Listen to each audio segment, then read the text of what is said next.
Hermanos, buenas noches. Vamos a dar inicio a esta sesión del jueves 5 de octubre y en la que vamos a terminar el estudio que nos ha tomado varias semanas sobre los profetas de Israel. El día de hoy tenemos a 3 profetas menores, Ageo, Zacarías y Malaquías. Y nos va a quedar tiempo para hacer un resumen y una reflexión final.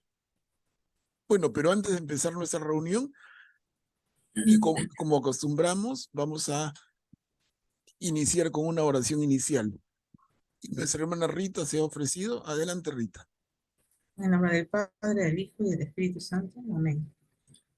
Oh Espíritu Santo, don de Dios altísimo y fuerza de lo alto, fuente de agua brotante de vida eterna, desciende y mora en nuestros corazones. Haznos verdaderos adoradores del Padre y condúcenos a la plenitud de la verdad y transfórmanos en testigos de Jesús para llevar su nombre a los confines de la tierra. Amén. En el nombre del Amén. En Padre, nombre del del Padre, Hijo y del del Hijo. Espíritu Santo. Amén. Gracias, Rita. Entonces, hermanos, en lo dicho, iniciemos nuestra sesión y tenemos acá el panorama de los 12 profetas menores, que sumados a los 4 profetas mayores, hacen todos los que tenemos en la Biblia. Lo he repetido hasta el cansancio, ¿no? Los 4 profetas mayores que no están en esta relación son, recordarán ustedes muy bien, casi de memoria, son Isaías, Jeremías, Ezequiel y Daniel. Y luego tenemos a estos 12 menores. Y de los 12 menores hemos ido viendo uno por uno, ubicándolo en el tiempo, en la circunstancia de vida que le tocó y en el mensaje. Entonces nos hemos quedado para arrebatar esta noche, de todas maneras, el tema con Ageo, con Zacarías y con Malaquías. Esta mañana también les pasé un regalito, le puse entre comillas, que son una frase que escogí de cada uno de los profetas menores, que creo que rescata mucho de su mensaje. De verdad, eso lo he trabajado. Es un poquito de trabajo, tampoco no es mucho, ¿no? Pero me senté con mi Biblia, profeta por profeta, releyendo su libro y escogiendo algo. No lo encontraba así en ninguna parte, pero escogiendo algo de cada uno, como que nos quede un recuerdito. Nos hemos dedicado a estudiarlos, una frasecita de cada uno, ¿no? Y quizá de las más representativas. Ahora, ustedes pueden hacer su propio ejercicio y encontrar alguna frase más linda, mejor. Y nos avisan al resto, ¿no? Sería excelente, porque esto es un tema de trabajo de grupo, de equipo. Entonces, alguien dice, oye, lo que pasaste de Amós, muy lindo, pero esta otra me gusta más. Por decir, ¿no? O de Habacuc, o de quien fuera. O sea, si hay eso, bienvenido sea y todos seguimos enriqueciéndonos y aprendiendo unos de otros, que es la idea. Bueno, en esta sesión de remate vamos a continuar entonces con nuestro querido Ageo. Miren, Ageo escribe un libro de 2 capítulos. No decíamos que Abdías era el más breve, tenía un capítulo, y Ageo tiene 2, o sea, casi lo mismo, ¿no? Y por ahí vimos a Nahum, a Habacuc y Sofonías con 3, vimos a Jonás con 4, y hoy día veremos a Malaquías con 3. O sea, realmente son profetas breves en lo que escriben. A ver, veamos a Ageo. ¿Quién me ayuda con leer esta diapositiva, por favor? Yo, Manolo. Gracias, Tita. Con el breve libro de Ageo comienza el último periodo profético, el de post-exilio. El gran tema de los profetas de este tiempo es la restauración de Judá. Ageo escribió todos sus oráculos en un periodo de 6 meses, en el año 520 a.C., bajo el reinado de Darío de Persia. Su mensaje se centra en la reconstrucción del Templo de Jerusalén. El libro muestra la lamentable situación en que se encontraban ciudades en ruinas, campos abandonados, murallas derruidas, el templo incendiado. Entre los repatriados cundía el desánimo. Ellos se limitaron a sobrevivir, a reconstruir sus viviendas y trabajar sus campos. Sus relaciones con los que habían permanecido en la tierra eran muy malas. Ageo no se preocupa de problemas morales, sino del templo como lugar de la presencia del Señor en la tierra. Y es esta la presencia la que traerá la paz, de la mano de un elegido de Dios. Muchas gracias, Tita. Muy bien leído, clarísimo, ¿no? Entonces, nuestro querido Ageo, más que preocuparse de cuestiones morales, como ha leído nuestra hermana Tita, se preocupa de dar ánimos para la reconstrucción del templo. Esa es su gran preocupación. Y en este breve libro se va a dedicar a ello. La reconstrucción del templo, porque como Ageo va a decir, es el lugar de la presencia del Señor en la tierra. Miren, una idea que luego todos tenemos claro, Jesús mismo va a corregir. ¿Se acuerdan en ese diálogo extraordinario de Jesús con la mujer samaritana en el pozo de Siquén? Cuando la mujer le pregunta, Señor, ¿y dónde debemos adorar? Nosotros decimos que aquí en Garicín, ustedes, los judíos, que en Jerusalén, ¿dónde debemos adorar? Y Jesús se señala a él mismo, ¿no? Como diciendo, yo soy el templo. Pero miren, acá todavía está la idea de que el Señor está en el templo. Y entonces hay que reconstruir el templo. Leamos un par de cositas de Ageo. La casa del Señor está en ruinas. Ese es Ageo capítulo 1, versículos del 1 al 5. ¿Quién puede ayudarnos? En el segundo año del rey Darío, el primer día del 6º mes, la palabra del Señor fue dirigida por medio del profeta Ageo a Zorobabel, hijo de Sealtiel, gobernador de Judá, y a Josué, hijo de Leosadac, el sumo sacerdote, en estos términos. Así habla el Yo voy a Señor de los leer. ejércitos. Este pueblo, Yo voy a leer. Manuel Pablo, voy a tratar de leer, por favor. este pueblo dice, todavía no ha llegado el momento de reconstruir la casa del Señor. Y la palabra del Señor llegó por medio del profeta Ageo en estos términos. ¿Es este acaso el momento de que ustedes vivan en sus casas revestidas de madera, mientras esta casa está en ruinas? Ahora bien, así habla el Señor de los ejércitos.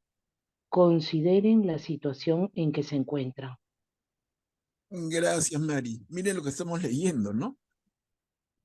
El Señor, a través del profeta, dejarle las orejas al pueblo.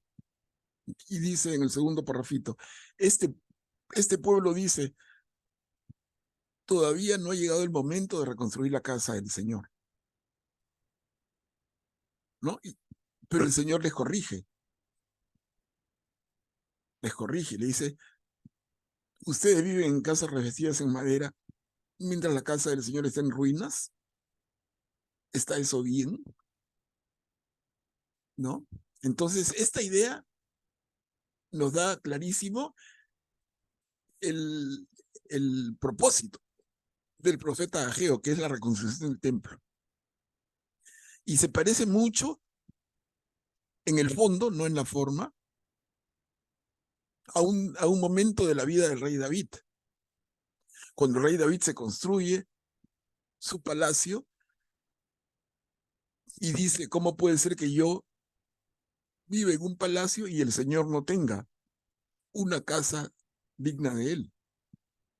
Y entonces pretende empezar la construcción del templo. Eso lo leemos en el primer libro de Samuel, ¿no? Pero les hago recordar. Y en ese momento la respuesta del Señor es diferente. Pueden leerlo y finalmente el tema queda en que no va a ser David el que encargue la construcción del templo, sino su hijo Salomón. Pero la pregunta es la misma, ¿no? ¿Cómo es que yo vivo en una casa revestida en madera, dice acá? Pero diríamos en el rey David, ¿cómo es posible que yo viva en un pequeño palacio y mi señor no tenga una casa? ¿Se dan cuenta? La comparación es interesante. Claro, de David acá ha pasado mucho tiempo. A ver, veamos un poquito más de Ageo. Te pondré el anillo como sello. Capítulo 2 de Ageo, versículos del 20 al 23. Lo que Ana quería leer. Voy a intentar, Manuel Pablo. La palabra del Señor llegó por segunda vez a Ageo. El día 24 del mismo mes, en estos términos. Habla a Zorobabel, gobernador de Judá, y dile: yo haré estremecer el cielo y la tierra. Derribaré el trono de los reinos, destruiré el poder de los reinos de las naciones, derribaré los carros y sus conductores, los caballos y sus jinetes caerán abatidos, cada uno bajo la espada de su hermano. Aquel día, oráculo del Señor de los ejércitos, yo te tomaré a ti, Zorobabel, hijo de Sealtiel, mi servidor, oráculo del Señor, y haré de ti un anillo para sellar, porque yo le he elegido, oráculo del Señor de los ejércitos. Gracias, Ana. Muchas gracias. Bueno, Miren, acá podemos ver, hermanos. Perdón, micrófonos. Si no me ayudan, estoy frito. A ver. Ya. A ver, les decía. Miren, acá aparece que ya había visto antes, pero oráculo del Señor de los ejércitos. Siempre veíamos oráculo del Señor. Este Señor de los ejércitos, que podría sonarnos un poco duro, se puede leer perfectamente igual como oráculo del Señor del universo. En el concepto de hebreo, hablar del Señor de los ejércitos, hablar del Señor del universo, es absolutamente equivalente. Les digo, sin entrar en más profundidades, para que nadie se distraiga, ¿no? Entonces queda claro lo que decíamos de Ageo. Este profeta del Antiguo Testamento, un libro pequeño de 2 capítulos, y su gran propósito, la reconstrucción del templo. Y vayamos a Zacarías. Zacarías ya es un libro más larguito. Tiene 14 capítulos. ¿Quién tenía 14 capítulos? Entre los profetas menores solamente Oseas. Miren, y Zacarías va a ser importante además, adelanto, porque va a tocar el tema del apocalíptico. Vamos a verlo. ¿Quién me ayuda con esta diapositiva?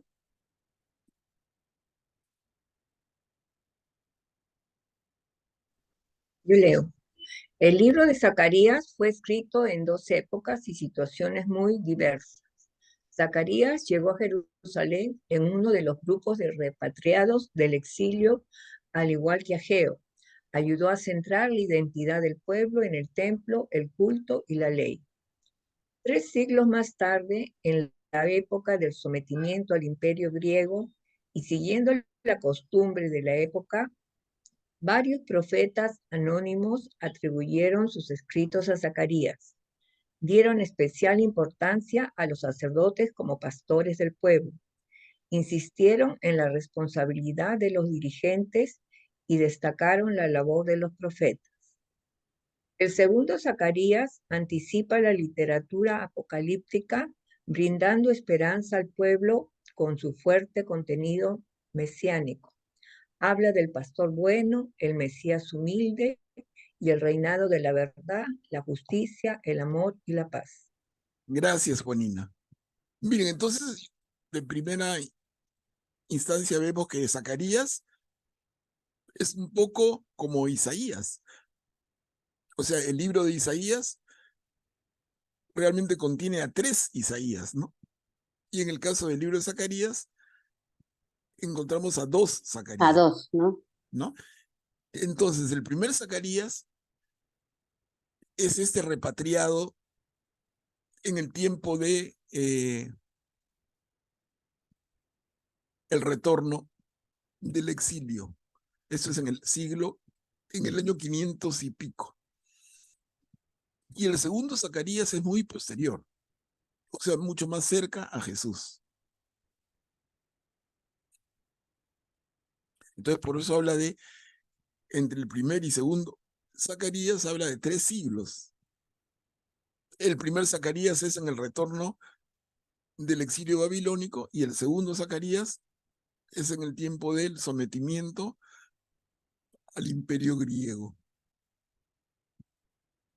Entonces, eso ya no nos sorprende, lo hemos comentado con ocasión de Isaías.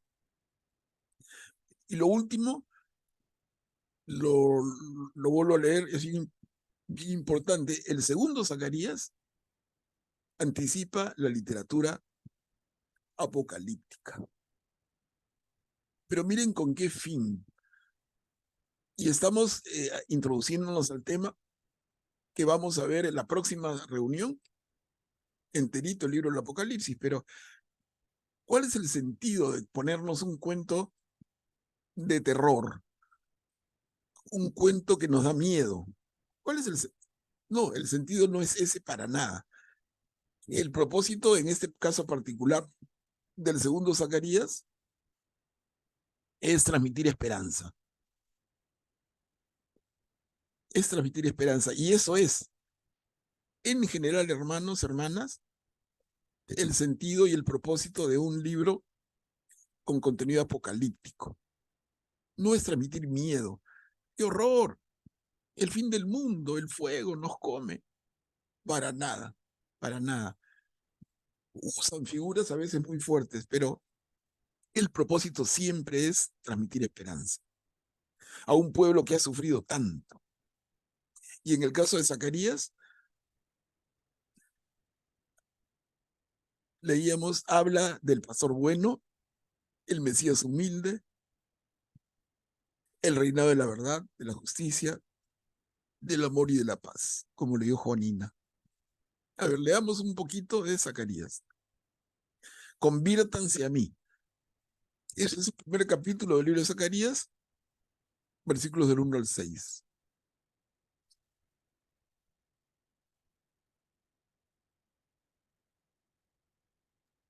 ¿Puedo leer? Claro, adelante, Marcelo. En el 8º mes del 2º año de Darío, la palabra del Señor llegó al profeta Zacarías en estos términos. El Señor se irritó violentamente contra los padres de ustedes. Tú les dirás, así habla el Señor de los ejércitos. Vuelvan a mí y yo volveré a ustedes. No sean como sus padres, a quienes los antiguos profetas interpelaron, pero ellos no escucharon ni me prestaron atención. ¿Dónde están sus padres? ¿Y los profetas viven para siempre? pero mis palabras y mis decretos que yo había ordenado a mis servidores los profetas, ¿acaso no alcanzaron a sus padres? Por eso ellos se convirtieron y dijeron, el Señor de los ejércitos nos ha tratado según nuestros caminos y nuestras acciones, como había resuelto hacer. Gracias, hermana. Entonces, nos presenta aquí Zacarías a un señor irritado. Miren, en la segunda línea, ¿no? El Señor se irritó violentamente contra los padres de ustedes. Vuelvan a mí y yo volveré a ustedes. A ver, continuemos. Vamos al capítulo 9 del libro de Zacarías. Tu rey llega a ti. Yo puedo leer. Tu rey llega a ti. Alégrate mucho, hija de Sión. Grita de júbilo, hija de Jerusalén. Mira que tu rey viene hacia ti. Él es justo y victorioso. Es humilde y está montado sobre un asno, sobre la cría de una asna. Él suprimirá los carros de Efraín y los caballos de Jerusalén. El arco de guerra será suprimido y proclamará la paz de las naciones. Su dominio se extenderá de un mar hasta el otro y desde el río hasta las confines de la tierra. Gracias, Mary. Ya queda clarísimo. Alégrate mucho, hija de Sión. Grita de júbilo, hija de Jerusalén. Esa manera de hablar, ¿no? El monte Sión, la ciudad de Jerusalén. Y lo que sigue es hermoso. Mira que tu rey viene hacia ti. Él es justo y victorioso. Es humilde y está montado sobre un asno, sobre la cría de un asna. Esa figura, hermanos, creo que no hay que tener ni un minuto para darnos cuenta de a qué nos refiere, ¿no? ¿Qué rey viene a la hija de Sión, a la hija de Jerusalén, montado sobre la cría de un asna? ¿Recuerdan esa escena? Domingo de Ramos. Exacto, Guillermo. La entrada de Jesús. Jesús, La entrada triunfal de Jesús en Jerusalén. Sí. Exacto, hermanos, exacto. Miren, eso nosotros lo leemos en el Evangelio. Acá estamos leyendo a Zacarías. tantos años antes, ¿no? Cientos, más o menos 300 años antes. Por eso es un profeta, ¿no? Acá ya sería ocioso hablar, ya lo hablamos antes. ¿Es Zacarías consciente de lo que está hablando y escribiendo? ¿O es que el Espíritu lo inspira y va mucho más allá de su entendimiento? Como fuere, ahí está. Y como fuere, está haciendo una profecía sobre la entrada triunfal de Jesús en Jerusalén, el rey que llega a la hija de Sión. Bellísimo, ¿no? Y termina diciendo su dominio se extenderá de un mar al otro, del río hasta los confines de la tierra. Y continuamos, hay más de Zacarías. Miren, acá hay una advertencia muy fuerte. En el capítulo 11, estos versículos, el pastor que abandona el rebaño. Yo les adelanto nomás, lo vamos a leer, pero por favor acá atentos, porque lo que el Señor va a transmitir a través de Zacarías es un jalón de orejas, pero fuertísimo, a los sacerdotes. ¿Quién puede leer, por favor?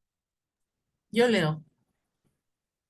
El Señor me dijo, toma ahora la mochila de un pastor insensato, porque yo voy a suscitar en el país un pastor que no se preocupará de la oveja perdida, ni buscará a la extraviada, ni curará la herida, ni alimentará la sana, sino que comerá la carne de las más gordas y les arrancará hasta las pezuñas. Pobre del pastor inútil que abandona el rebaño. La espada caiga sobre su brazo y sobre su ojo derecho. Que su brazo se seque por completo y su ojo derecho se apague totalmente. Bien fuerte. Fuerte, gracias Rita, muy fuerte. Pero como cuando tú quieres cuadrar a alguien, ¿no? Quieres que alguien reaccione. ¿Qué haces? No le vas a pegar, pero le hablas fuerte, le hablas fuerte. Y acá el Señor a través de Zacarías le está hablando fuerte a los sacerdotes. Pobre del pastor inútil que abandona el rebaño. Y lo que sigue es una maldición, ¿no? Ahora, interesante la figura del pastor, la oveja perdida,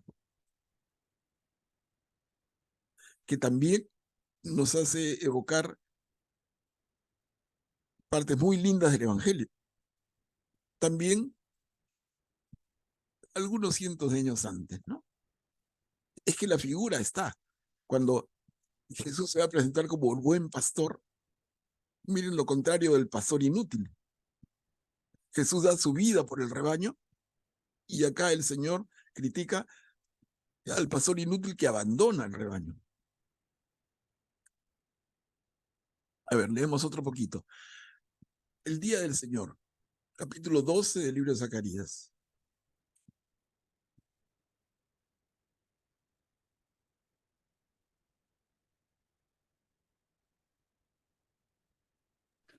Yo leo. Aquel día el Señor escudará a los habitantes de Jerusalén. El más débil entre ellos será como David, y la casa de David será como Dios, como el ángel del Señor al frente de ellos. Aquel día yo me pondré a destruir todas las naciones que vendrán contra Jerusalén. Derramaré sobre la casa de David y sobre los habitantes de Jerusalén un espíritu de gracia y de súplica, y ellos mirarán hacia mí. En cuanto al que ellos traspasaron, se lamentarán por él como por un hijo único, y lo llorarán amargamente como se llora el primogénito. Aquel día habrá una fuente abierta para la casa de David y para los habitantes de Jerusalén, a fin de lavar el pecado y la impureza. Gracias, Julia. Miren, acá un par de comentarios, ¿no? Y luego los que ustedes quieran. Miren, habíamos hablado del Día del Señor. Y en términos generales, el pueblo judío esperaba con gran expectativa el Día del Señor, que es el día en que el Señor va a venir a establecer finalmente la justicia y poner las cosas en orden. Pero cuidado, como ya hemos visto en otros de los profetas, cuidado, porque el Día del Señor va a beneficiar a todos o solamente a los que se portan rectamente. Es el tema, ¿no? Y miren al final de lo que leyó Julia, en la mitad del segundo párrafo, dice, en cuanto al que ellos traspasaron, se lamentarán por él como por un hijo único y lo llorarán amargamente. Ahí también, otra vez, podemos pensar en Jesús, ¿no? Inmediatamente, no tenemos que hacer ningún esfuerzo. En cuanto al que ellos traspasaron,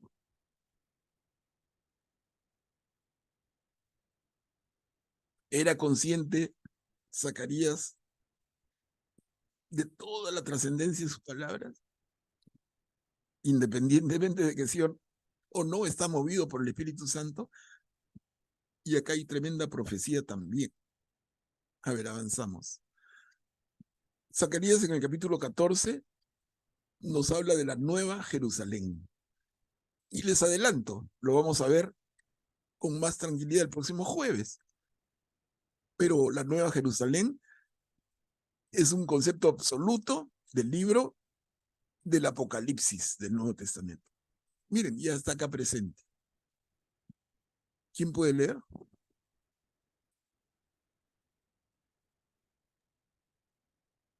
Yo puedo leer. Los sobrevivientes de todas las naciones que hayan luchado contra Jerusalén subirán año tras año a postrarse delante del Rey, Señor de los ejércitos, y a celebrar la fiesta de las Chozas. Y si alguno de las familias de la tierra no sube a Jerusalén para postrarse delante del Rey, Señor de los ejércitos, no habrá lluvia para ellos.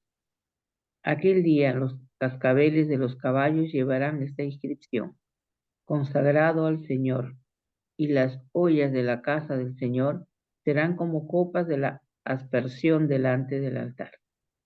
Y toda olla en Jerusalén y en Judá estará consagrada al Señor de los ejércitos. Todos los que ofrezcan sacrificios irán a buscarlas para cocinar las víctimas en ellas. Y aquel día ya no habrá más traficantes en la casa del Señor de los ejércitos. Gracias, hermana. Mira lo que leemos, ¿no? La Nueva Jerusalén. Entonces podemos pensar en la Jerusalén reconstruida o en un sentido mucho más allá, como es el sentido apocalíptico. Realmente la Nueva Jerusalén, que en el libro del Apocalipsis vamos a ver el próximo jueves, se define como la Jerusalén celestial. Cielos nuevos y tierra nueva. Entonces acá tenemos, bueno, hasta aquí, claramente a un Zacarías de contenido fuertemente profético. Y terminamos con el 12º profeta menor, Malaquías. Malaquías escribe un libro breve de 3 capítulos. A ver, ¿quién me ayuda a leerlo? Como introducción.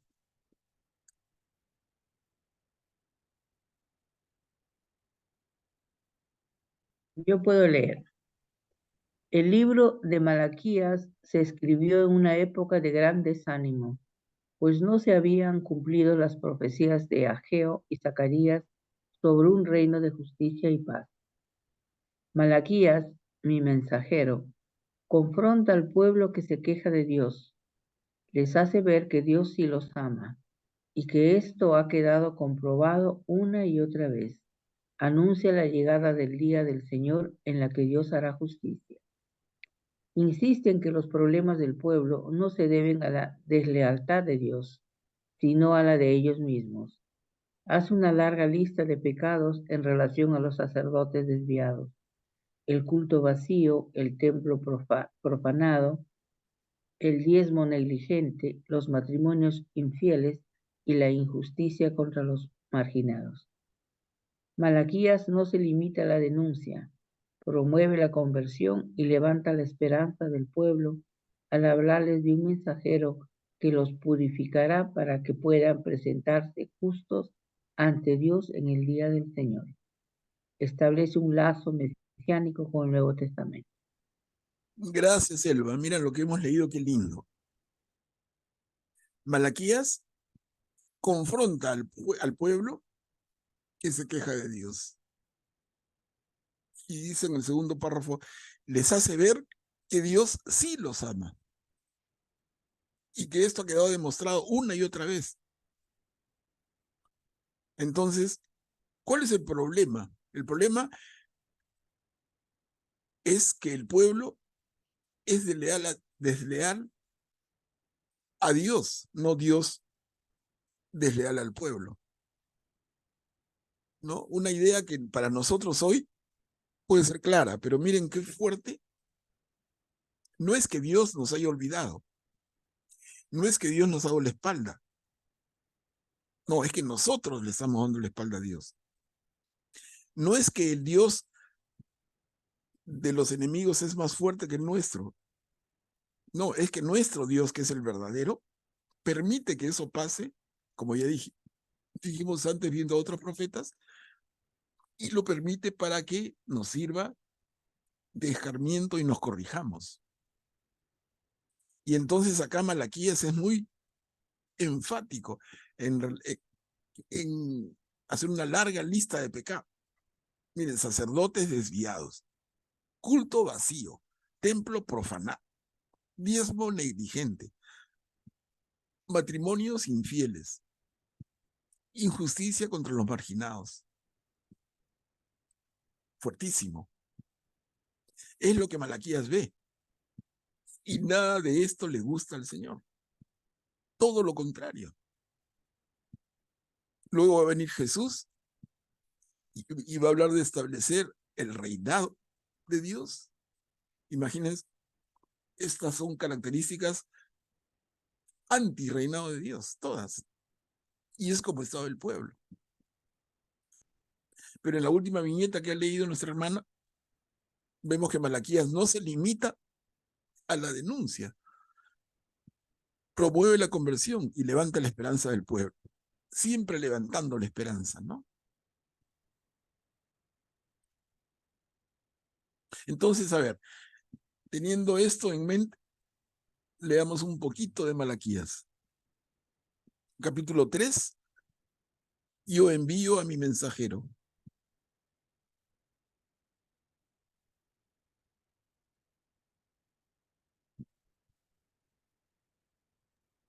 Yo envío a mi mensajero para que prepare el camino delante de mí, y enseguida entrará en su templo el Señor que ustedes buscan, y el ángel de la alianza que ustedes desean ya viene, dice el Señor de los ejércitos. ¿Quién podrá soportar el día de su venida? ¿Quién permanecerá de pie cuando aparezca? Porque Él es como el fuego del fundidor y como la lejía de los lavanderos. Él se sentará para fundir y purificar. Purificará a los hijos de Leví y los depurará como al oro y la plata. Y ellos serán para el Señor los que presentan la ofrenda conforme a la justicia. La ofrenda de Judá y de Jerusalén será agradable al Señor como en los tiempos pasados, como en los primeros tiempos, como en los primeros años. Yo me acercaré a ustedes para el juicio y atestiguaré decididamente contra los adivinos, los adúlteros y los perjuros, contra los que oprimen al asalariado, a la viuda y al huérfano, contra los que violan el derecho del extranjero y no temen, dice el Señor de los ejércitos. Muy bien, Tita, gracias.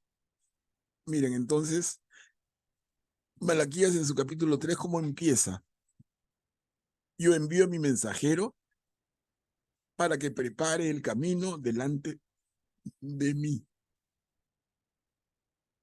Y ahí pensamos inmediatamente en alguien, ¿no? ¿Quién me dice? ¿Quién se nos viene a la mente En Juan inmediatamente? Bautista. Juan Bautista. Juan Bautista, exactamente. ¿No? Yo envío a mi mensajero para que prepare el camino delante de mí. Y Juan Bautista es contemporáneo de Jesús. Nació 6 meses antes. Entonces, miren, qué adelantado otra vez este otro profeta. Lo habíamos visto en Zacarías y lo hemos ido viendo antes en otros. Y aquí lo vemos en Malaquías. Clarísima profecía.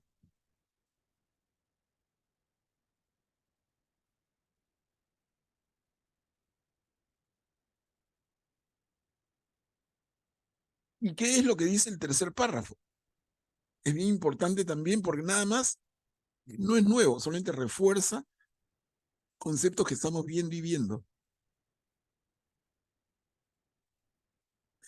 El Señor dice a través de Malaquías, yo me acercaré a ustedes para el juicio y atestiguaré decididamente contra los adivinos, los adúlteros y los perjuros, contra los que oprimen al asalariado, a la viuda y al huérfano, contra los que violan el derecho del extranjero y no temen, dice el Señor de los ejércitos, dice el Señor del universo, dice el Señor. Entonces acá está, en la mirada de Malaquías, en la inspiración de Malaquías, los pecados que cometemos contra el Señor. Tengámoslo presente, ya lo hemos estado viendo de la mano de otros profetas, pero nos va a ayudar un montón para nuestro cierre. A ver, continuamos. En ese mismo capítulo 3 de Malaquías, ustedes se apartan de mis preceptos.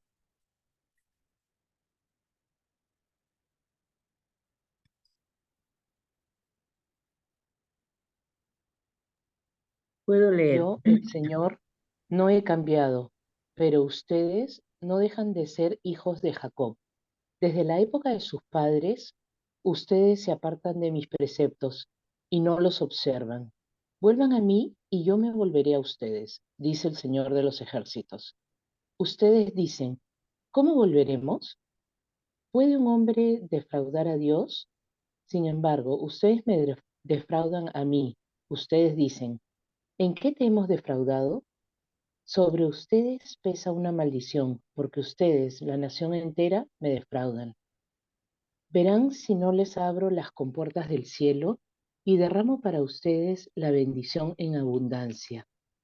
Yo les espantaré la langosta, para que no destruya los frutos de la tierra, y la viña no les quede estéril en el campo, dice el Señor de los ejércitos. Todas las naciones los proclamarán felices, porque ustedes serán una tierra de delicias, dice el Señor de los ejércitos. Gracias, Mari Carmen. Miren qué lindo. Y qué tal mensaje de esperanza nuevamente.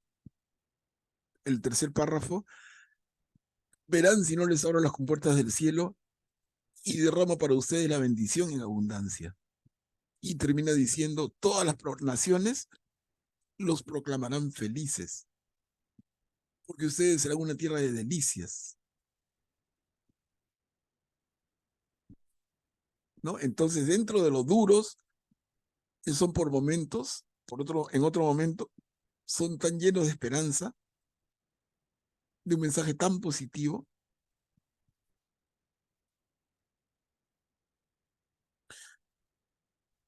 Y acá encontramos, otra vez en Malaquías, yo les voy a enviar a Elías.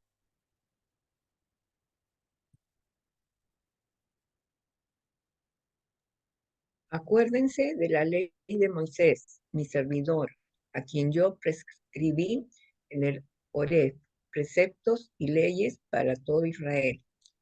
Yo los voy a enviar a Elías, el profeta, antes que llegue el día del Señor, grande y terrible. Él hará volver el corazón de los padres hacia sus hijos y el corazón de los hijos hacia sus padres, para que yo no venga a castigar el país con el exterminio total. Gracias, Juanina. Miren qué interesante. Yo les voy a enviar a Elías el profeta antes que llegue el día del Señor.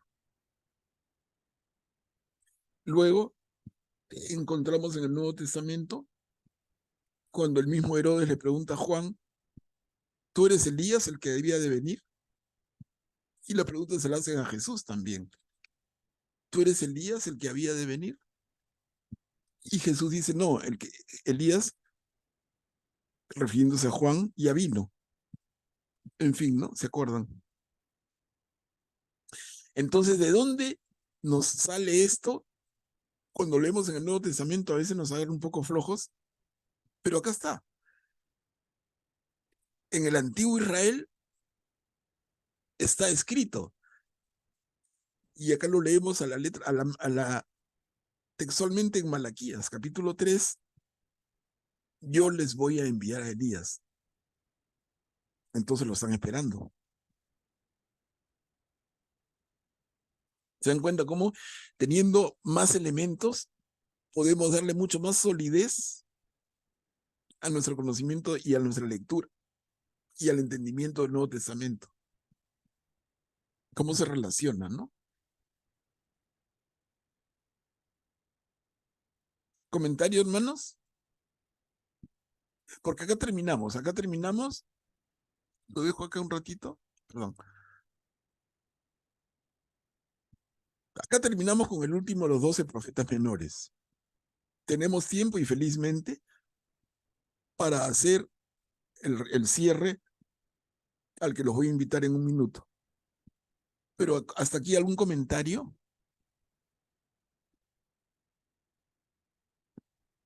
En todo caso, si no quieren decirlo en este momento, pero vayan pensando, ¿no? Miren, hemos hecho el esfuerzo jueves a jueves de estudiar uno a uno a los profetas. De los profetas que no escriben hemos dicho algunas cositas, pero de los que escriben los hemos leído. Y son 4 mayores y 12 menores. 16. Entonces, podemos ir identificando a uno con el otro. En ese sentido, les compartí algo que preparé ayer, que pensé originalmente fuera materia de la reunión de hoy. Pero después, hoy día en la mañana, cambié de idea, he preparado otra cosa y dije, mejor eso lo compartimos. Lo compartimos para que todos lo tengan. ¿Alguien tiene a la mano? Podemos hacer rapidísimo el ejercicio. ¿Qué frase pusimos de Oseas?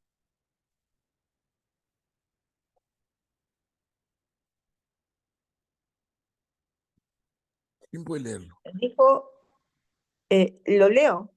Sí. Ya. Porque yo quiero amor y no sacrificios, conocimiento de Dios más que holocaustos. Gracias, Julia. Qué Yo quiero amor sí. y no sacrificios. Y luego vamos a ver en el Nuevo Testamento, misericordia quiero y no sacrificios. Sí. Miren desde dónde viene, ¿no? O sea, esta relación tan fuerte del Antiguo con el Nuevo Testamento. Y vamos a terminar hoy día con esta relación tan fuerte de los profetas con Jesús. No quiero adelantar, pero ese es nuestro cierre de oro. Espero que sea el cierre de oro. A ver, ¿qué frase compartimos de Joel? Leo. Después de esto, yo derramaré mi espíritu sobre todos los hombres. Todo el que invoque el nombre del Señor se salvará. Tremenda esperanza. Tremenda esperanza. Amós, ¿de Amós qué pusimos? Vendrán días, oráculo del Señor, en que enviaré hambre sobre el país, no hambre de pan ni sed de agua, sino de escuchar la palabra del Señor. Gracias, Jolina, esa es una maravilla, ¿no? Ujú. Les enviaré hambre. Y tú dices, qué malo. Hambre de escuchar la palabra del Señor. Escuchar la palabra. Qué lindura. Señor, que nos dé más hambre. Ujú. Señor, mándanos más hambre, mándanos más. Tenemos que ser hambrientos de tu palabra. Y se ve tan poca hambre. Miren, nosotros somos un grupo casi, yo diría, privilegiado y bendito, ¿no? Porque la gran mayoría de católicos, no hablemos de los no católicos, pero la gran mayoría de católicos no tienen hambre de la palabra de Dios.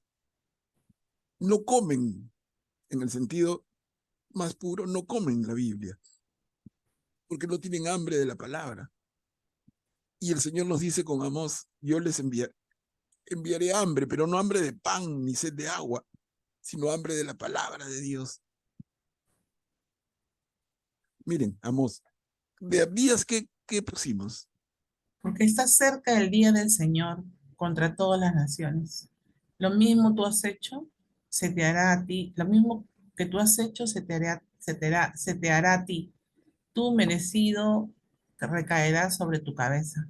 Claro, gracias. Mira, y acá Abdías está con un tono, con un sabor de venganza entre los dientes, resentidísimo con todo lo que ha sufrido su pueblo. Entonces, todo lo que tú nos has hecho caerá sobre ti. ¿no? En ese sentido de venganza. Y es un profeta. Mira, en Jonás, ¿qué pusimos? El Ah. Señor le replicó, tú Ujú. te conmueves por ese ricino, y yo no me voy a conmover por Nínive, la gran ciudad donde habitan más de 120.000 seres humanos que no saben distinguir el bien del mal. Claro, y así, miren, gracias Mari, porque así termina el libro de Jonás. O sea, no nos quedemos con la idea de que Jonás, no, Jonás, recordemos que se molesta con el Señor y le dice, yo por eso no quería hacerte caso, que tú me mandaste con un mensaje y yo te dije, no, voy a arriesgar mi pellejo. Cuando sé que tú luego te compadeces y perdonas, y mira, me lo has demostrado, no has destruido Nínive. Nínive, la capital de los malvados asirios, ha sido perdonada porque se arrepintieron, porque se convirtieron.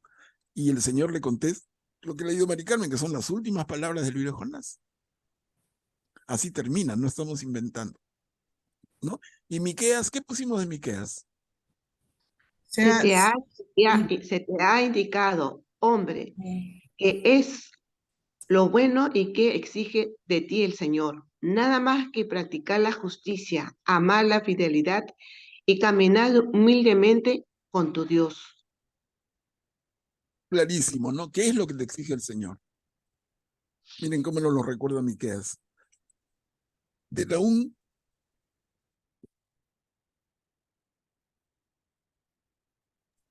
el Señor es bueno con los que esperan de Él. Es un refugio el día de la angustia. Reconoce a los que confían en Él cuando pasa la inundación. Aniquila a los que se rebelan contra Él y persigue a sus enemigos en las tinieblas.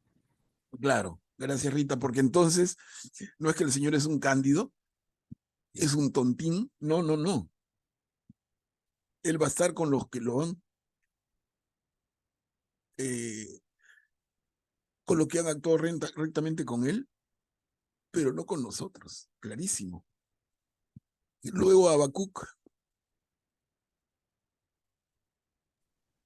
El que no tiene alma recta sucumbirá y el justo vivirá por su fidelidad.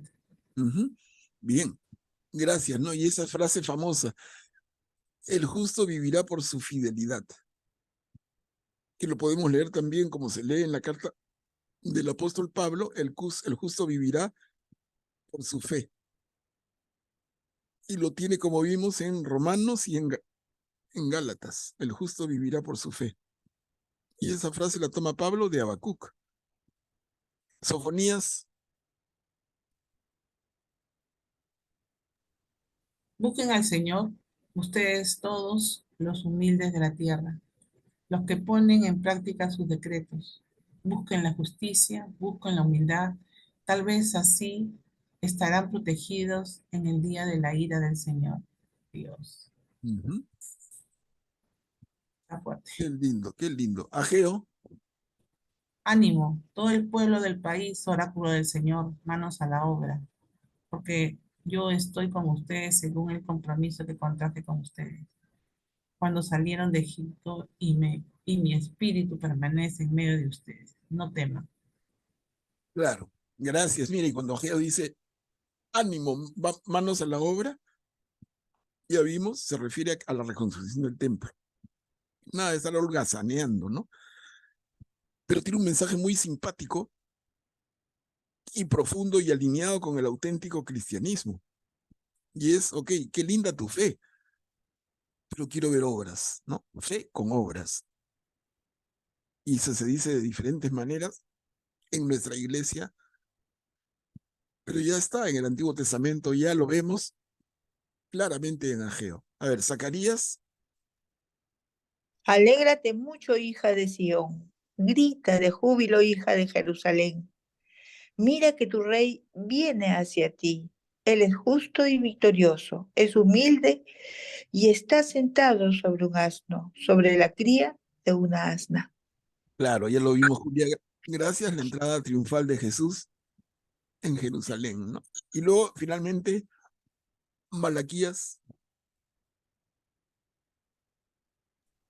Malaquías dice, yo envío a mi mensajero para que prepare el camino delante de mí, y enseguida entrará en su templo el Señor que ustedes buscan, y el ángel de la alianza de ustedes, que ustedes desean, ya viene, dice el Señor de los ejércitos.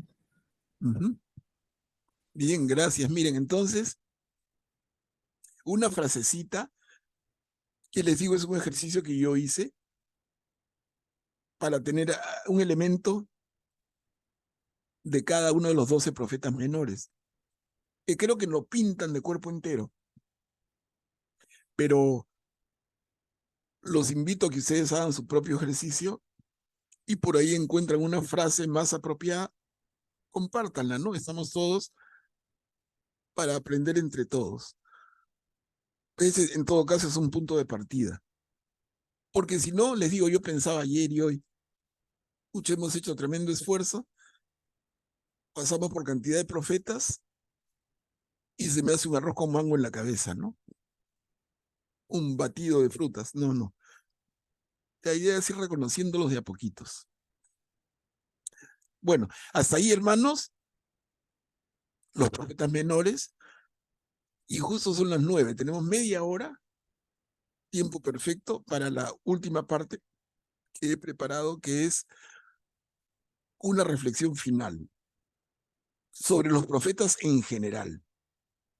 Ya no los menores, no los que hemos visto hoy, ¿no? Sino en general. Los profetas, los que escriben y los que no escriben, los mayores y los menores, todos. ¿Qué podemos sacar de conclusión?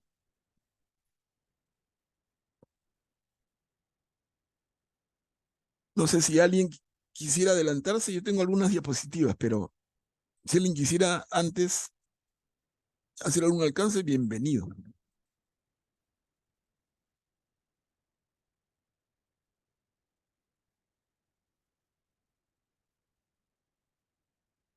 Miren, en primer lugar, les traigo esto como una síntesis, ¿no? Algunas ideas de lo que es el profetismo. Y si alguien me va ayudando a leerlo, se hace mejor.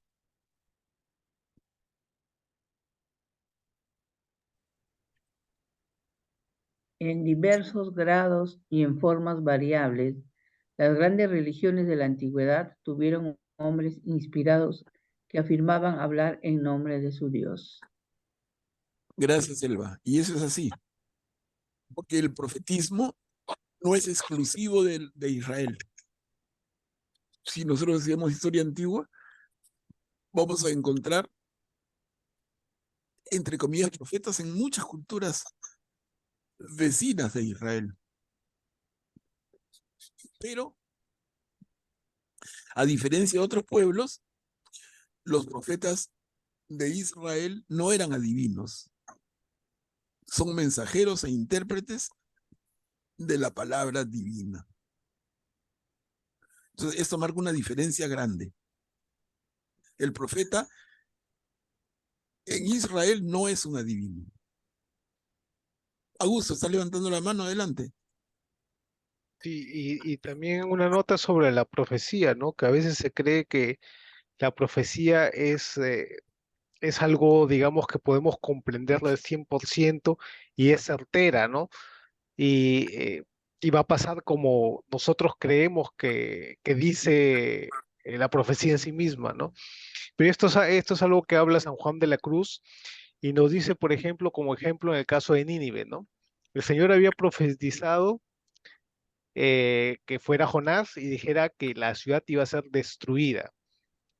Pero el Señor al ver su arrepentimiento, esa profecía no terminó cumpliéndose y los perdonó porque se arrepintieron, ¿no? Entonces la profecía no quiere decir que una profecía puede ser 100% certera, sino que el Señor a veces o a veces la posterga, ¿no? Como en el caso de Reyes, a veces postergó y en el libro de Reyes no le tocó, digamos, la sentencia al rey, sino al hijo del rey, porque vio que su corazón era un corazón humilde y arrepentido. Entonces, es algo particular de la profecía que tiene el Señor, ¿no? Que no la podemos comprender al 100%. Sí, así es. Y eso, bien dicho, ¿no? Lo vamos a ver en un ratito con más detalle. Estamos de acuerdo. Esto ya lo hemos visto varias veces. Los profetas presentan su mensaje diciendo así habla el Señor, o palabra del Señor, o oráculo del Señor, o incluso, como hemos visto hoy, oráculo del Señor de los ejércitos. Ya entendemos bien cuando leamos a qué se refiere ese entre comillas, ¿no? Es como que claramente el profeta dice, no son mis palabras, son palabras del Señor que yo transmito.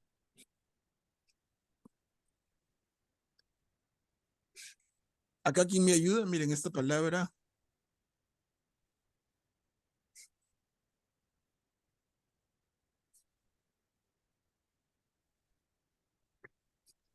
Esta palabra que les llega es más fuerte que ellos y no la pueden acallar.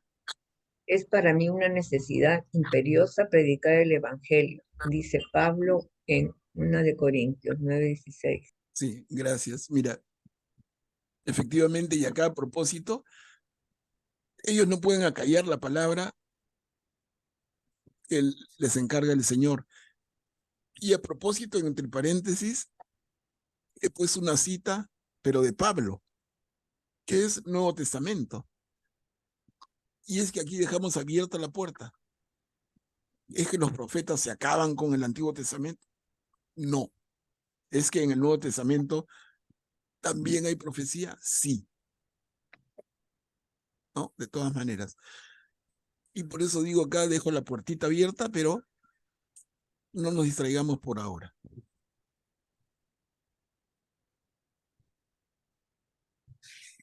Y acá, ¿quién puede leer?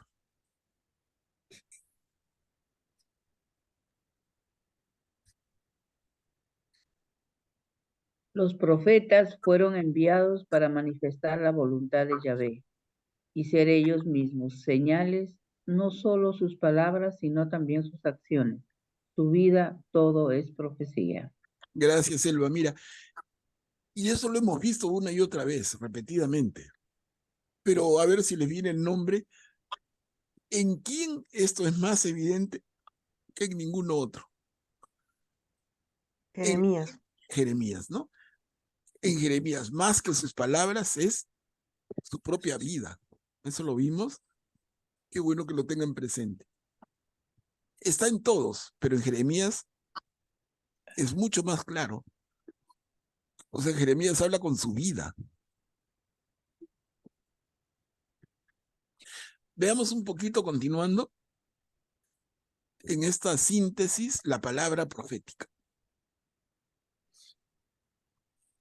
El término profeta viene del hebreo Nabim, que significa el que anuncia. ¿No? Los profetas hablan al pueblo en nombre de Yahvé, en nombre del Señor.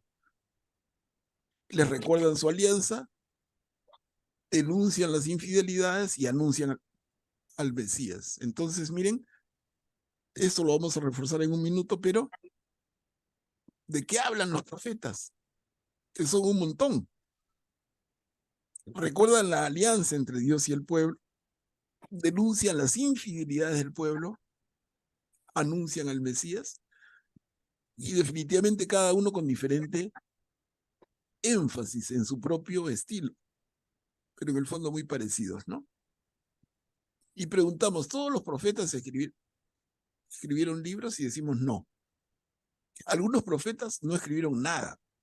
El caso de Elías, entre otros. Otros escribieron libros pequeños, como Amós, que hemos visto.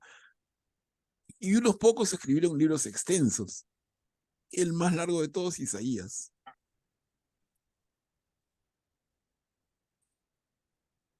¿Y acá quién me ayuda?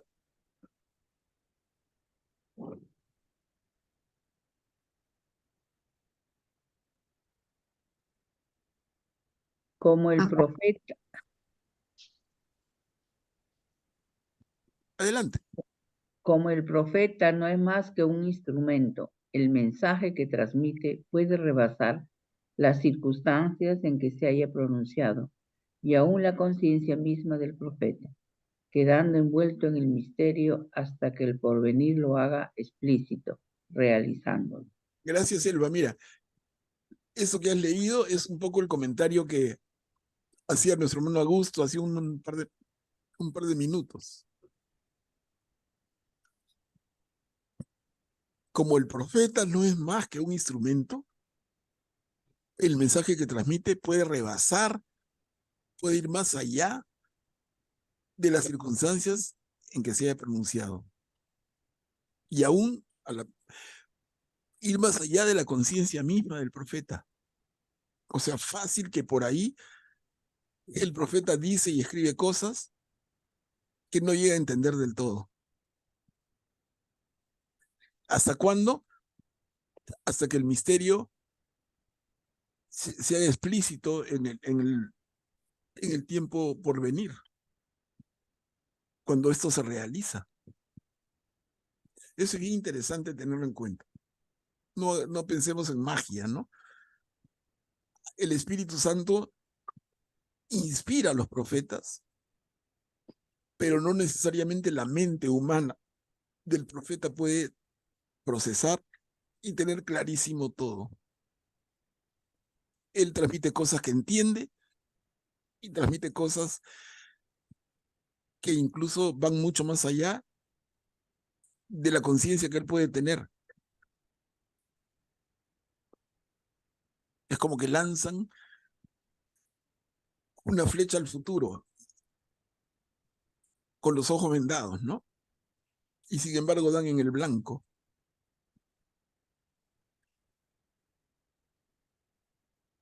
La última idea acá: existen falsos profetas, pero ¿cómo reconocerlos? Por el cumplimiento de la profecía y por la conformidad de su mensaje con la doctrina. Miren, esta es una idea muy clara que el propio Pablo de Tarso nos va a ayudar a entender después. ¿Cómo reconocer a un falso profeta de un auténtico?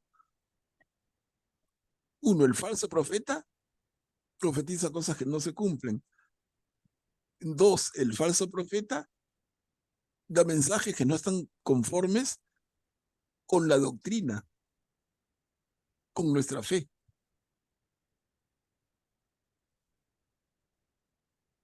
Bueno, algunas ideas, vamos terminando, sobre el movimiento profético. ¿Quién me ayuda acá, por favor?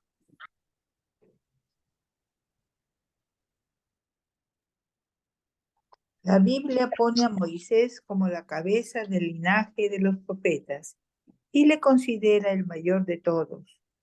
Moisés conoció a Yahvé, habló con él y transmitió sus enseñanzas, la ley al pueblo.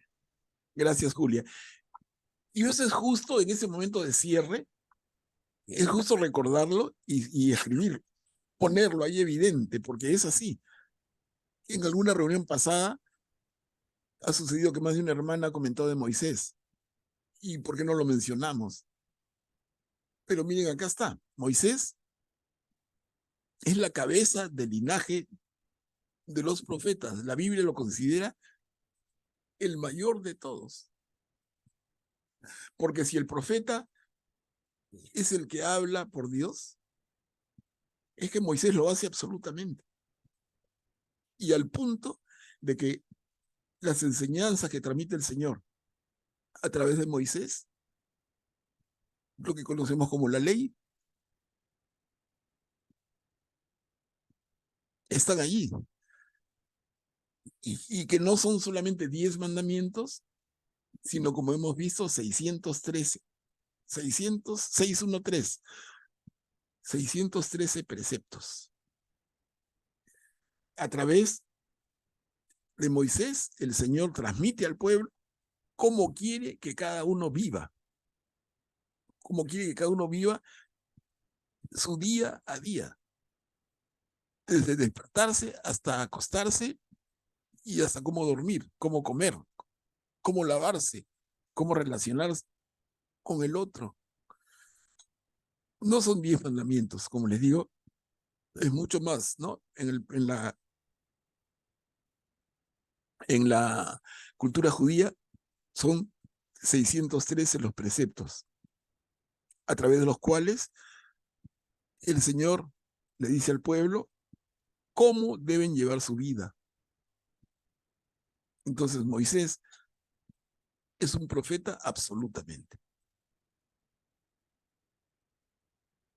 En la época de los jueces aparece la profetisa Débora y luego la gran figura de Samuel, ¿no? De Débora no hemos hablado nada, creo, y de Samuel un poquito, pero ahí están para que lo vean.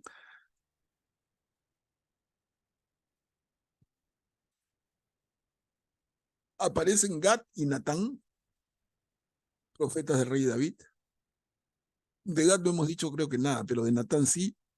Natán es el que le jala las orejas a David y le transmite el mensaje del Señor de que está absolutamente molesto con él por el tremendo pecado que ha cometido, que tiene que ver con Betsabé y Urías, el marido de Betsabé, ¿no? Luego aparece Ahías en tiempo del rey Jeroboam, Jehú en tiempo de Basá, Elías y Eliseo en tiempo de Ahab, Jonás en tiempo de Jeroboam II, la profetisa Judá en tiempo de Josías y otros. De algunos lo hemos mencionado, de estos no hay libros, pero se hacen referencias, ¿no? Se mencionan. Y acá lo anotamos, solo por alusiones conocemos a la mayoría de estos profetas. Conocemos mucho más de los 16 profetas que escribieron. Y esto es natural, ¿no? De estos profetas, del párrafo anterior se menciona, pero de los 16 profetas que escriben, sí tenemos mucho más asidero.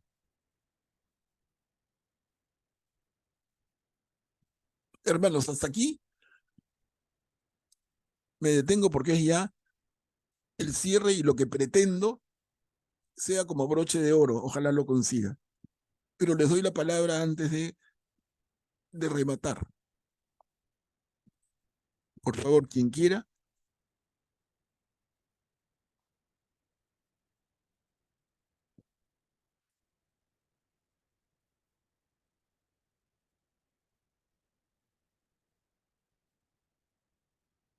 Debo entender su silencio como que está todo clarito. Ojalá.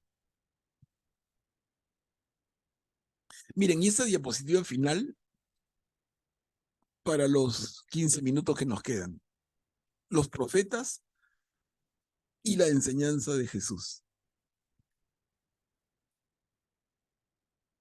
Como les decía, esta diapositiva la he insertado recién hoy, como a mediodía. No la tenía por ahí, me daba vueltas en la cabeza, pero nunca lo había puesto así en blanco y negro. O en letra sobre blanco, ¿no? No lo habría puesto, no lo había puesto, pero es que como que se cae de maduro. Y me parece que es importante que hagamos un alto en este punto, sobre todo cuando nos hemos dedicado tantas semanas a estudiar a los profetas. ¿Cuál sería el peligro, hermanos? El peligro sería que nos quedemos que por un lado, Jesús y el Evangelio, por otro lado los profetas, que hablaban cosas raras, y como que son dos compartimientos separados. Pero lo que yo quiero intentar con ustedes es demostrarles que la relación entre los profetas y Jesús es absoluta, así, absoluta. No queda ni un espacio, no entra ni un alfiler entre los dos. Y ese es el ejercicio. En todo caso lo avanzamos y creo que cuando termine esta pequeñísima exposición van a querer intervenir. A ver, Jesús centra su mensaje en el amor. A la pregunta de cuál es el mandamiento más importante, Jesús responde el amor a Dios y el amor al prójimo. ¿Recuerdan? Eso lo vimos en Mateo capítulo 22, versículos del 34 al 40. Acá está resumido. Pero ese es el mensaje es ese, ¿no? Se acerca un maestro de la ley judía y le pregunta, Señor, ¿cuál es el mandamiento más importante? Y Jesús le responde, está escrito, ama a Dios sobre todas las cosas y ama a tu prójimo como a ti mismo. Lo reescribimos para que sea más fácil todavía, ¿no? Entonces, ¿cuál es el mandamiento más importante? El amor. El amor a Dios y amor al prójimo. Finalmente es amor. Es el mandamiento de Jesús, que se da la mano absolutamente con lo que Juan dice en su capítulo 13. Un mandamiento nuevo les dejo, que se amen los unos a los otros como yo los he amado. Ok, entonces acá creo que nadie me discutiría. A ver, avanzamos.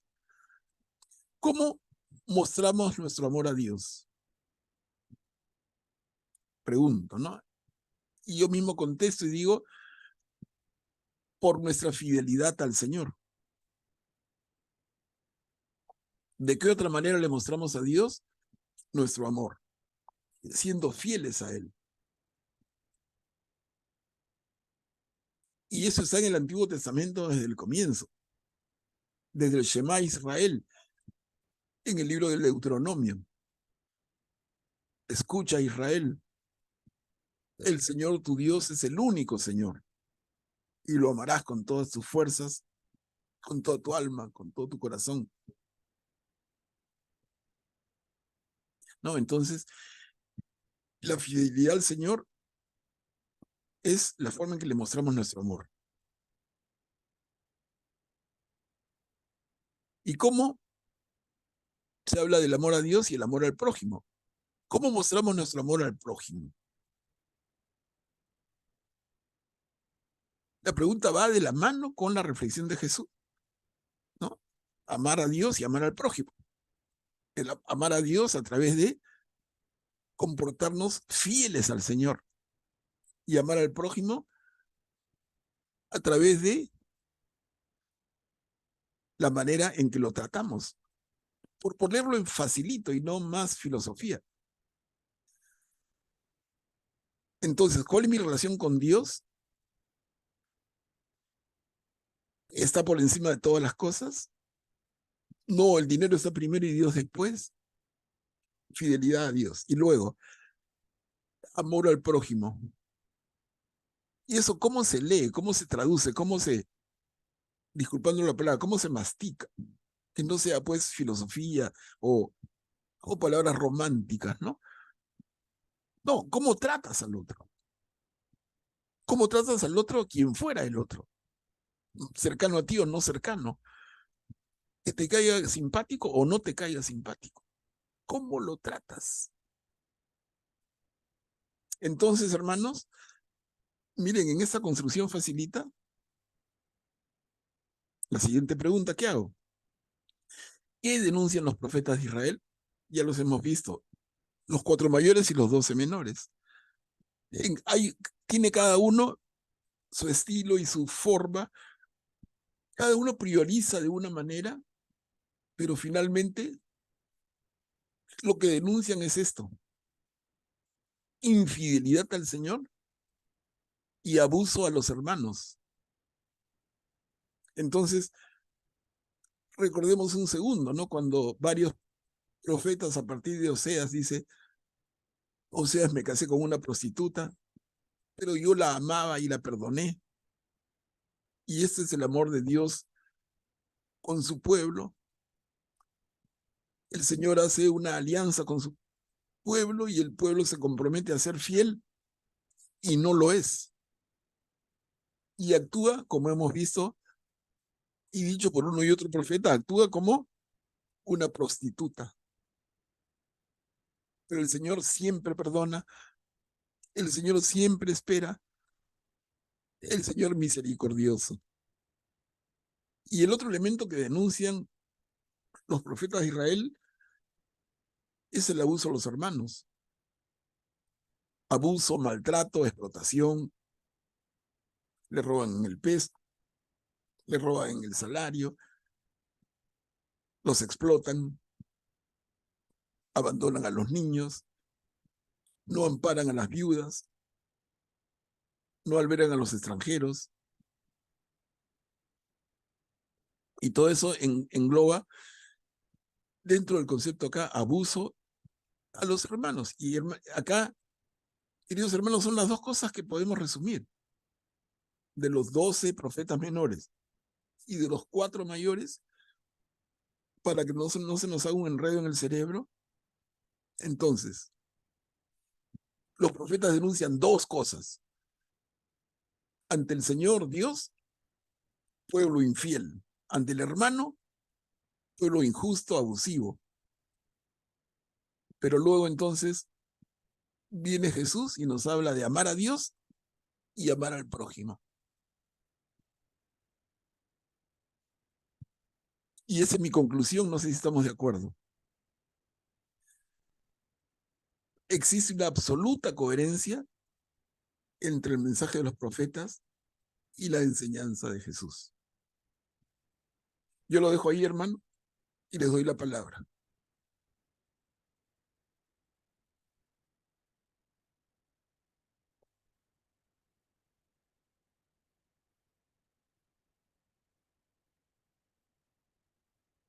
Augusto, adelante. Sí, por ejemplo, sobre el primer punto lo acabamos de ver en Zacarías, ¿no? Dice en el capítulo 8, versículo 16, estas son las cosas que debéis poner en práctica. Hablad la verdad cada uno con su prójimo. Dictad sentencias justas y pacíficas en vuestras puertas. Que nadie maquine en su corazón el mal contra su prójimo. No queréis jurar en falso porque yo opino todo eso. Entonces, ¿cómo se ve ya el amor al prójimo ya se ve plasmado desde el Antiguo Testamento, ¿no? Y bueno, mucho más ya con Jesucristo. Claro, está en el Antiguo Testamento, perfecto, y lo que yo quiero justamente resaltar, porque es evidente, pero a veces lo evidente también hay que ponerlo, hay que decirlo, como que el hombre enamorado de la mujer y le dice te amo, ¿no? Entonces, ¿es necesario? Sí, es necesario, hay que decirlo. Por eso, entre Jesús y los profetas hay siglos de distancia. Pero ¿qué relación vemos en el fondo? Son mensajes parecidos, diferentes, y les digo, para mí, y Augusto lo reitera, son absolutamente coherentes. Y Porque otro mensaje, lo que piden los profetas y lo que pide Jesús es lo mismo, con diferente tono, con diferente dulzura, de todas maneras, pero es el mismo mensaje. Sí, Augusto. otro mensaje importante es la conversión, ¿no? Un tema importantísimo para los profetas y también que tiene que ver con la fidelidad al Señor, ¿no? Y Claro, importantísimo también para Jesús. claro, que ahí está dentro del concepto, está bien decirlo, pero está dentro del concepto de fidelidad a Dios, ¿no? Claro, conviértanse. Perfecto. ¿Alguien más, hermanos, con confianza?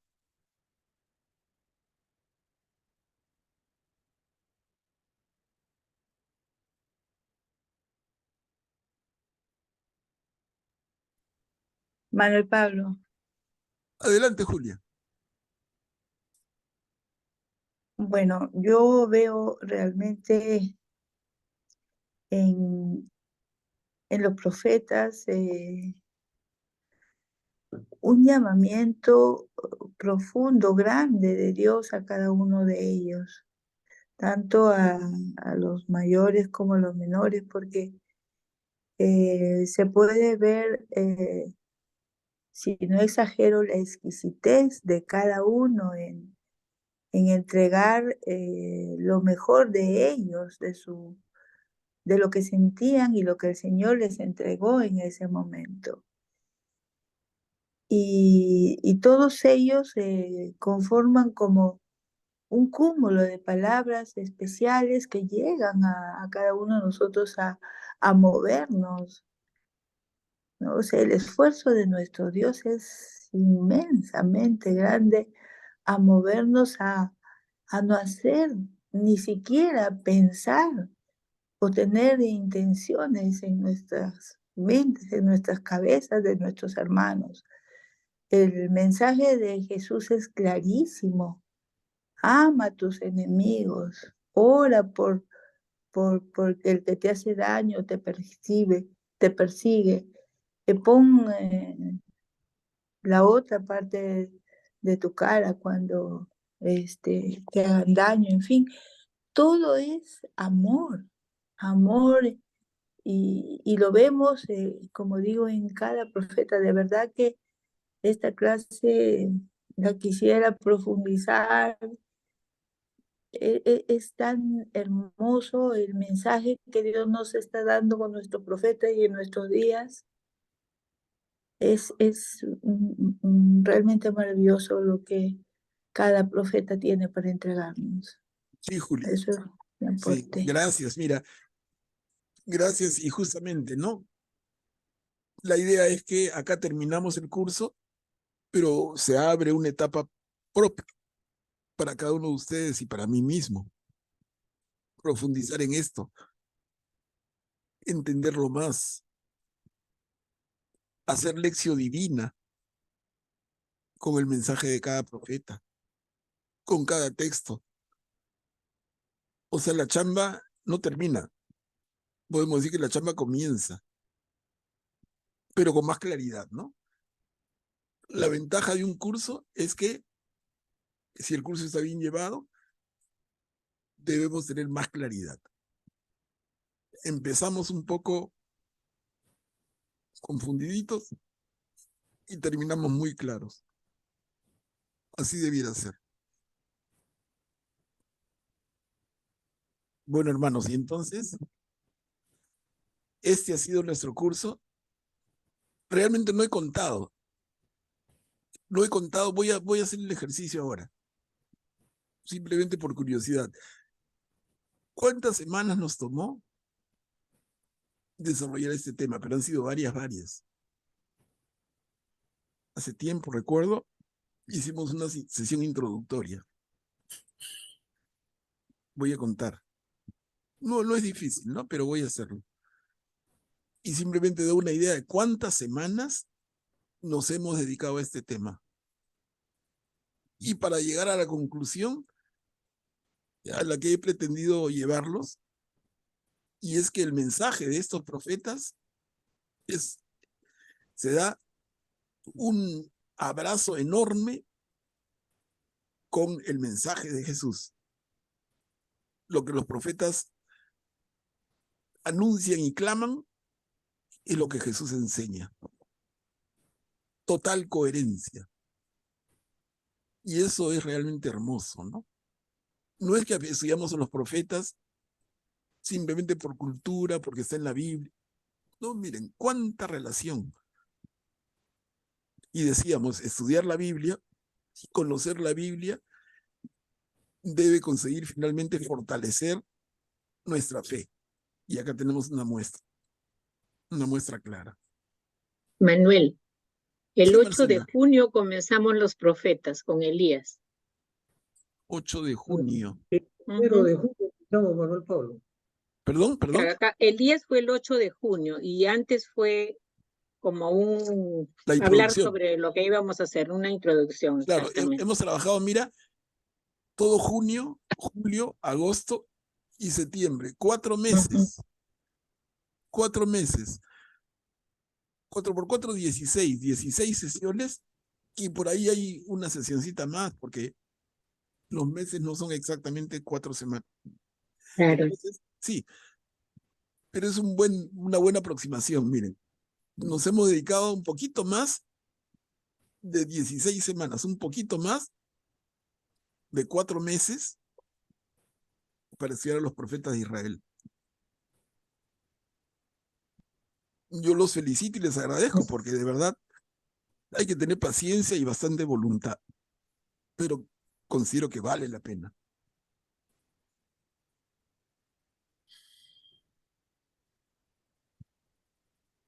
Bueno, hermanos, no sé, ¿alguna reflexión final? Ya estamos en la hora, sino para ir terminando.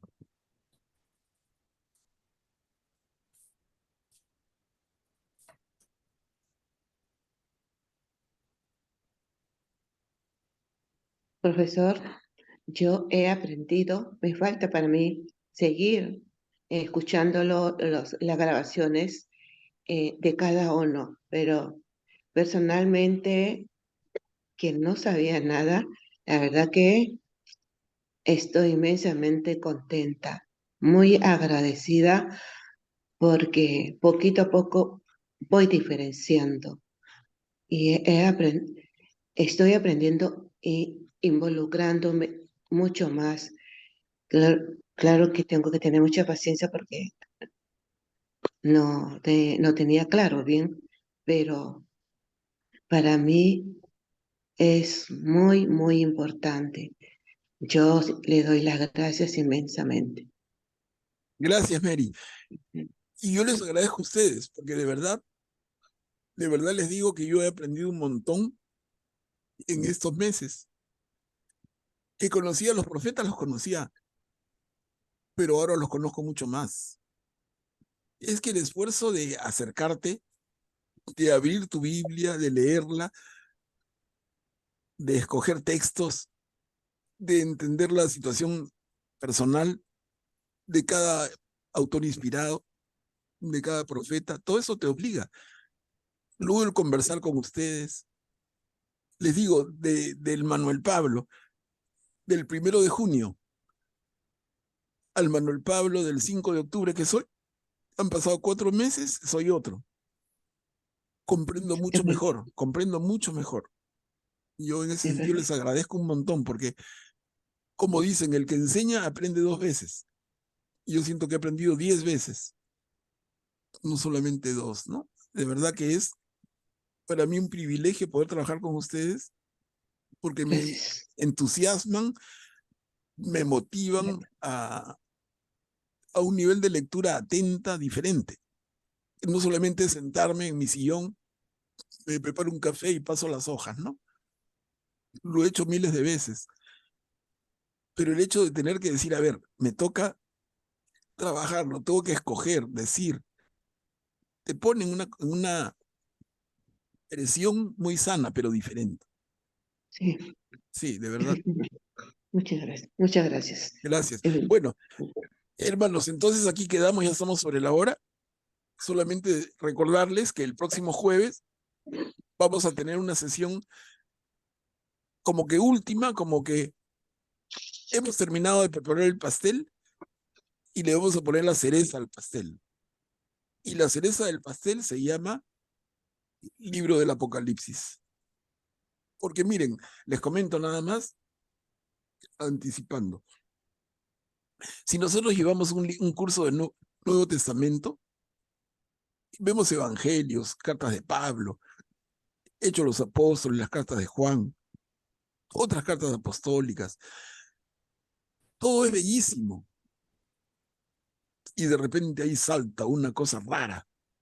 Libro del Apocalipsis. Nada que ver, ¿no? Como que desentona totalmente. Pero les digo, miren, el jueves que veamos sobre lo que hemos trabajado de los profetas de Israel, el jueves que presentemos el libro del Apocalipsis, vamos a verlo mucho más naturalmente. Parece mentira, pero encaja. No va a estar como que fuera de sitio. Va a encajar en mucho, hasta en las visiones, en los elementos, en el sentido crítico, en el sentido duro y en el fondo de esperanza. Ya lo veremos, ¿no? Qué hermoso. Para el libro del Apocalipsis, no quisiera dedicarle más de una sesión.